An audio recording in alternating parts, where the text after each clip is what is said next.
नमस्कार, आदाब, जोहार। जी हाँ दोस्तों, आप देख रहे हैं आज की रिपोर्ट। दोस्तों, समय हो चुका है देश और दुनिया की हर छोटी बड़ी उस खबर को जानने का जिस पर इस वक्त सभी लोगों की नजरें टिकी हुई है। और आज का ये बुलेटिन आप सभी के लिए स्पेशल भी और खास भी है, क्योंकि केंद्र सरकार ने महिलाओं के लिए, बुजुर्गों के लिए और पेंशन लाभार्थियों के लिए कई नए अपडेट और बदलाव किए हैं, जिनको आपको जानना बहुत जरूरी है। फिर बाद में आपको सीएससी केंद्र और दफ्तरों के चक्कर भी लगाना पड़ सकता है और मोटा पैसा भी खर्च हो सकता है। इसलिए हर खबर पर अपनी नजर बनाकर रखना, और अगर हर दिन अपने से जुड़ी खबरें जानना चाहते हैं तो इस वीडियो को लाइक करके चैनल को सब्सक्राइब जरूर कर लेना, क्योंकि जो लोग इस चैनल से जुड़े हुए हैं उनको काफी फायदा अब तक मिल चुका है। चलिए अब बिना किसी देरी के शुरुआत करते हैं आज के इस बुलेटिन की फटाफट अंदाज में। हाथरस मानहानि केस, राहुल गांधी को कोर्ट से मिली क्लीन चिट, याचिका खारिज। कांग्रेस नेता राहुल गांधी को हाथरस के बुलगड़ी प्रकरण से जुड़े मानहानि याचिका में एमपी एमएलए कोर्ट से बड़ी राहत मिली है। अदालत ने कहा कि उनके बयान का उद्देश्य सरकार की नीतियों की आलोचना करना था, न कि किसी व्यक्ति विशेष की मानहानि करना। सुब्रमण्यम स्वामी के ट्वीट से मचा बवाल, हरदीप पुरी, अनिल अंबानी और मोदी सरकार कटघरे में। अमेरिका में यौन शोषण और मानव तस्करी के कुख्यात आरोपी जेफरी एपस्टीन के 18,000 मेल सामने आने से मोदी सरकार मुसीबत में फंस गई है। मेल में प्रधानमंत्री मोदी, उनके मंत्री हरदीप पुरी और उद्योगपति अनिल अंबानी का जिक्र है।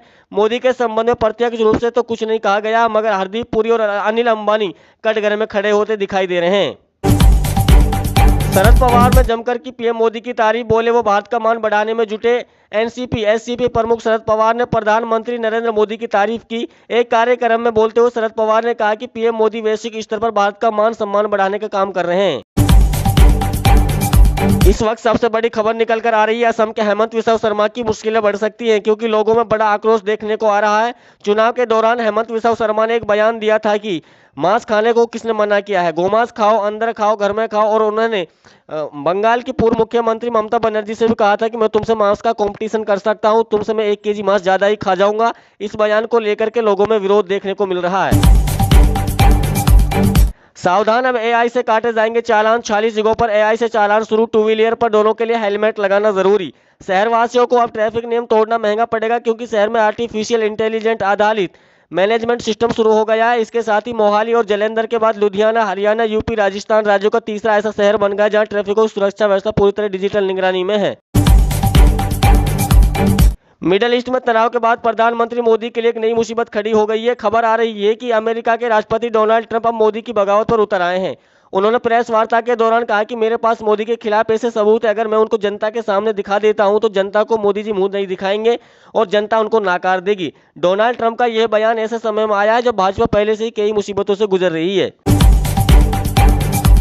भाजपा कार्यकर्ताओं ने की राहुल गांधी पर एफआईआर दर्ज कराने की मांग। कार्यकर्ताओं ने पुलिस से मामले में एफआईआर दर्ज कराने की मांग की। भाजपा प्रांतीय परिषद के सदस्य सुशील शुक्ला ने कहा है कि सांसद राहुल गांधी ने महिला संवाद के दौरान प्रधानमंत्री को देशद्रोही कहा। कार्यक्रम ने इस आशय को वीडियो भी पुलिस को सौंपकर मामले में एफआईआर दर्ज कराने की मांग की है। बिहार में जाति देखकर हो रहे एनकाउंटर, महिलाओं की सुरक्षा में सम्राट सरकार फेल। राष्ट्रीय जनता दल आरजेडी की कार्यकारी राष्ट्रीय अध्यक्ष तेजस्वी यादव ने मंगलवार को बिहार की एनडीए सरकार पर हमला बोला। तेजस्वी यादव ने आरोप लगाया कि राज्य में महिलाओं के खिलाफ अपराध बढ़ रहे हैं, सरकार कानून व्यवस्था संभालने में फेल साबित हो रही है। एनडीए में दरार, पीएम मोदी के खास सहयोगी ने बदला पाला। खबरें आ रही कि केंद्र में पीएम मोदी की सबसे बड़े मददगार व आंध्र प्रदेश के मुख्यमंत्री चंद्रबाबू नायडू ने एक ऐसा फैसला लिया जिसने सबको हैरान कर दिया और बीजेपी पार्टी के माथे पर चिंता की लकीरें बना दी। खबर आ रही कि जहां पर सरकार जनसंख्या को कम करने की बात कर रही है, वहीं चंद्रबाबू नायडू ने बच्चे पैदा करने की बात कही और उन्होंने कहा कि तीसरे बच्चे पर 30,000 रुपए दिए जाएंगे और चौथे बच्चे पर आपको 40,000 रुपए दिए जाएंगे।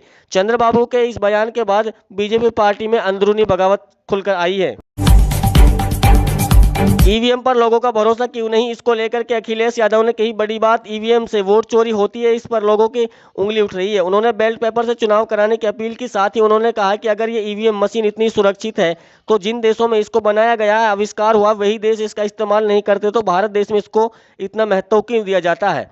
इस बयान के बाद सभी लोगों में चिंता की लकीरें हैं। अनिल अंबानी पर बड़ी कार्रवाई, एपस्टीन फाइल पर बिल गेट्स का बड़ा कबूलनामा। प्रवर्तन निदेशालय ने मनी लॉन्ड्रिंग रोकथाम कानून के तहत बड़ी कार्रवाई की। रिपोर्ट के अनुसार ईडी ने अनिल अंबानी के मुंबई स्थित आलीशान घर अबोर्ड को जब्त कर लिया। इस घर की अनुमानित कीमत लगभग 3,716 करोड़ रुपए बताई गई है। सीएम थलापति विजय को सीपीएम ने दी खुली चेतावनी, डीएमके के बागी सरकार में शामिल हो तो समर्थक वापस लेंगे। तमिलनाडु में विजय की टीवी की सरकार पर सियासी दबाव बढ़ता दिख रहा है। सीपीएम ने चेतावनी दी है कि अगर डीएमके के बागी विधायकों को सरकार में शामिल किया गया तो वे समर्थन वापस लेने पर विचार कर सकते हैं।